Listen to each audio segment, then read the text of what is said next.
চাই শ্রদ্ধা, নিজের উপর বিশ্বাস চাই। Strength is life, weakness is death. সবলতাই জীবন, দুর্বলতাই মৃত্যু।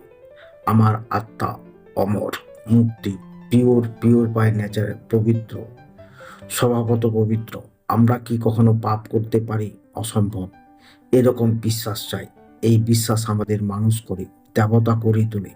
এই শ্রদ্ধার ভাবটা হারিয়ে তো দেশটা উচ্ছন্ন গিয়েছে। বড় হইতে গেলে কোনো জাতি বা ব্যক্তির পক্ষে এই তিনটি প্রয়োজন: সাধুতার শক্তি, প্রয়োগ, বিশ্বাস। হিংসা ও সন্দিগ্ধ ভাবের একান্ত অভাব।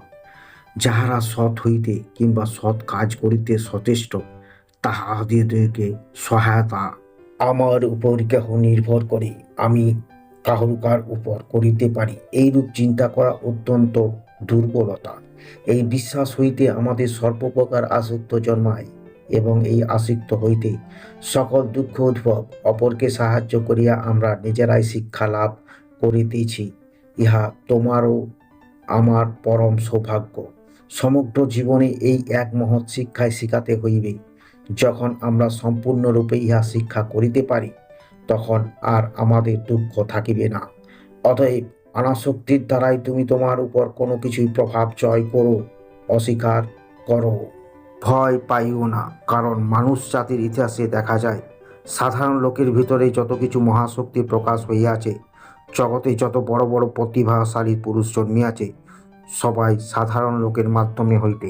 আর ইতিহাসে একবার যাহা ঘটেছে, পুনরায় তাহা ঘটিবে। কিছুতেই ভয় পাইও না, তোমার বিস্ময়কর কার্য করিবে। যে মুহূর্তে তোমার হৃদয়ের ভয়ের সঞ্চার হইবে, সেই মুহূর্তে তোমার শক্তিহীন। ভয় জগতের সমুদয় দুঃখের মূল কারণ। ভয়ের সর্বাপেক্ষা বড় কুসংস্কার। নির্ভীক হইলেই মুহূর্তের মাধ্যমে স্বর্গ আমাদের করতল লাগাইতে হয়। আমাদের বর্তমানে অবস্থা যদি আমাদের পূর্বের কর্মের দ্বারা নিয়ন্ত্রণ হয়, তবে ইহা নিশ্চিন্ত সিদ্ধান্ত হইবে যে ভবিষ্যতে আমরা যাহা হইতে ইচ্ছা করি, আমাদের বর্তমান কর্ম দ্বারা তাহা হইতে পারে। অতএব আমাদের জানা উচিত কিরূপে কর্ম করিতে হইবে। কর্ম কি করিয়া করিতে হয় জানিলে তবেই কর্ম হইতে সর্বাপেক্ষা ভালো ফল পাওয়া যায়। কিন্তু অতি সামান্য কর্মকে ঘৃণা করা উচিত নয়। তুমি আপনাকে মহান বলিয়া উপলব্ধি করো, তুমি মহান হইবে। আমাদের প্রত্যেকের ভিতর সেই মহিমা আত্মা রহিয়াছে। আত্মায় বিশ্বাস হইতে হইবে। নচিকেতার মতন বিশ্বাসী হও। কখনো না বলিও না, কখনো পারিও না বলিও না। ওরূপ কখনো হইতে পারে না, কারণ তুমি অনন্ত স্বরূপ। তোমার স্বরূপের তুলনায় দেশ কাল কিছুই নয়। তোমার যাহা ইচ্ছা তাহাই করিতে পারো।